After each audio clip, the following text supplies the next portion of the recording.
बाप्पा सदा सायते चुलबुली सैराच्या mini vlog मध्ये तुमचं स्वागत आहे. तर आज आम्ही चाललो आहोत गोकाकला. मी, मम्मा, आई, बाबा आणि रॉयल. कारण की आम्हाला तिकडे जाऊन देवाला तेल घालायचं होतं. हे मंदिर तुम्ही ओळखला का नाही? लास्ट टाइमच्या व्लॉग मध्ये मी ह्या मंदिर बद्दल बोललोय. आईचं दर्शन घेऊन आम्ही घरी जायला निघालो. मग घरी जाऊन आम्ही घटाची पूजा करून घेतलो. हे सगळं अगोदर आमची आजी करत होती, पण त्यानंतर हे सगळं आमची आत्या बघायले. मग त्यानंतर मला दांडिया खेळायला पण जायच्या होत्या.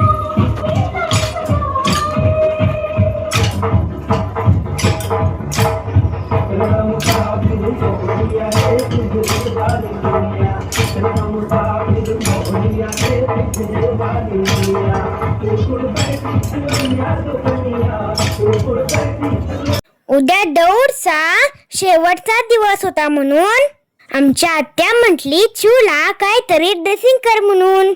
आमचं प्री प्लॅन कायच नव्हतं.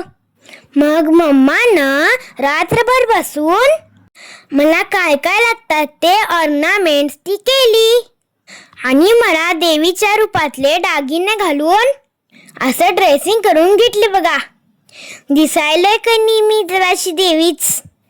तिथं जेव्हा मी दौडमध्ये थांबलो होतो तेव्हा थोडी लोक येऊन माझ्या पाया पडून गेले. मला खूप ऑकवर्ड होत होतं. मग मला माझ्या आत्यानं म्हटली, तू खरंच देवीसारखी दिसायलीस म्हणून त्यांनी तुझे पाया पडून गेले. मग मी थोडे व्हिडिओ आणि फोटोशूट करून दौडचा ध्वज घ्यायला गेलो. कसं झालं माझं ड्रेसिंग कमेंट करून सांगा हा नक्की. हा ध्वज हातात घेतल्यावर अंगात एक नवीनच ऊर्जा येते. गोकाकला मी फर्स्ट टाइमच दौडसाठी गेले होतो. तिकडं पण खूप मोठ्याने दौडचं स्वागत केले. इथं बघा मला ऍक्ट करायला लावले होते. मग मी ते करून परत मी दौडचं स्वागत करायला थांबलो. मी आज देवीसारखी खूप छान दिसत होते ने, म्हणून मला भटजी महाराजांनी बोलून मला श्रीफल देऊन आशीर्वाद दिले. हे माझ्यासाठी खूप भाग्याचं होतं. अनएक्सपेक्टेड मुवमेंट ह्यालाच म्हणतात ने, जे मी आज अनुभवले. मग घरी येऊन आमचा टाइम पास होत नव्हता ने, म्हणून आम्ही फुल कुडतडत बसलोय. मग मम्मानं सुतीचला म्हटली शंभू महाराजांचं डायलॉग मार म्हणून. मग मी बेळगावला येऊन दरवर्षीप्रमाणे कॅम्पमध्ये दुर्गा देवीची मिरवणूक बघायला गेलो. बोला ज्योतिबाच्या नावानी चांग भलं. तिथं ज्योतिबाची पालखी पण आली होती.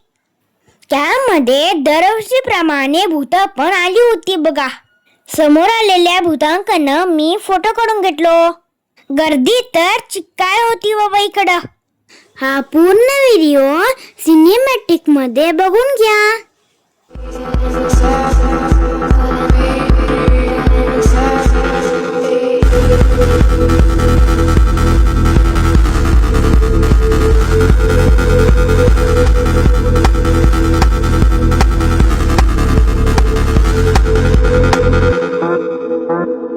देवींचं दर्शन घेऊन मी घरी आलो. कसा वाटला तुम्हाला माझा आजचा मिनी व्लॉग? तुम्ही माझा व्लॉग बघता, खरं तुम्ही मला फॉलोच करत नाही. तुमचा एक फॉलो आणि एक लाईक मला खूप पुढे घेऊन जाईल. देवी आई तुम्हाला बरं ठेवो. चला तर मग भेटूया माझ्या नेक्स्ट व्लॉग मध्ये. तेव्हापर्यंत बाय.